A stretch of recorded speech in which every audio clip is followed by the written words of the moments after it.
Yemastadium emuZimbabwe iri kunetsa guys. Pakambobuda advocate Fadzemahere vachitaurawo zvimwe zvavaitaurawo panapa.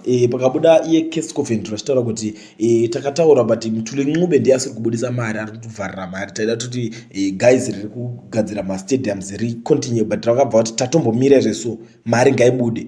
Saka pari kunzi Mutuli ndiye angakata se angakamira kubhadhara mari. So nyaya iyo takamboya nayo panapa mukazvionera mega. Nhasi panapa ndiri kusangana nenyaya iri kutaurwa naadvocate Fadzemahere uyo anova former MP webato reCitizen Coalition for Change, ari zvakare former spokesperson webato iri, akabva zvakare kumashure kuMDC-T, ari zvakare a loyal supporter waadvocate Nelson Chamisa. Ndiye ari kubudikira panapa ari kutaura kuti as we speak Zimbabwe is playing a World Cup soccer qualifier against Lesotho at home in Johannesburg. As can be expected, Orlando Stadium is practically empty. They would have enjoyed a packed stadium to boost their morale.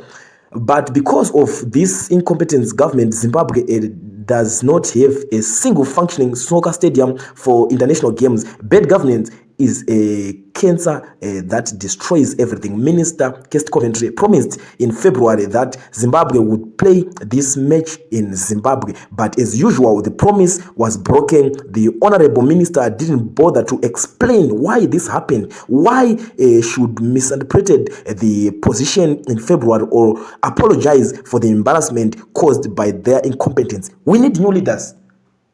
Pari kutonzi panapa Minister of Sports anotwa Case Coventry akatobudikira achitaura kuti by February match iri rinenge rakutotambirwa muZimbabwe richaitika reWorld Cup qualifications andinozvona richatambirwa muNational Sports Stadium. But panapa parunzi hapana handimukuna iri ratozotambirwa kuOrlando Stadium riko kuJohannesburg. But pari kunzi Minister of Sports haana kumbobuda, hazvina kumbomunetsa kuti abude achiexplaina kuti why zvisina kuzadzikiswa zvavanga vapromisa.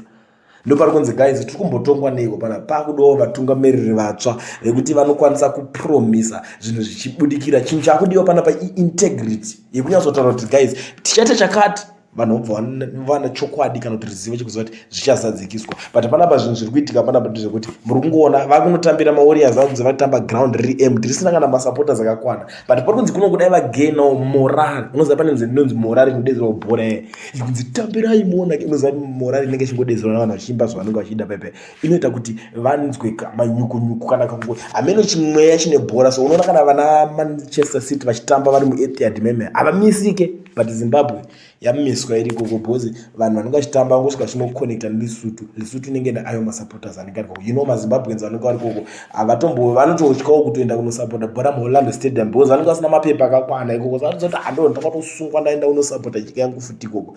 You know zvinongoitika zvezve. Saka panapa ndonyaya iri kuitika zvinonzi Minister of Sports anofanira kuuya achiexplaina kuti chii chiri kuitika because akapromisa kuti zvichange zvaitika zvinhu izvozvo. Ameno muri Zimbabwe muri kuionawo sei nyaya because panapa ini ndakutotyawo nyaya dziri kutyisa idzi. Aiwa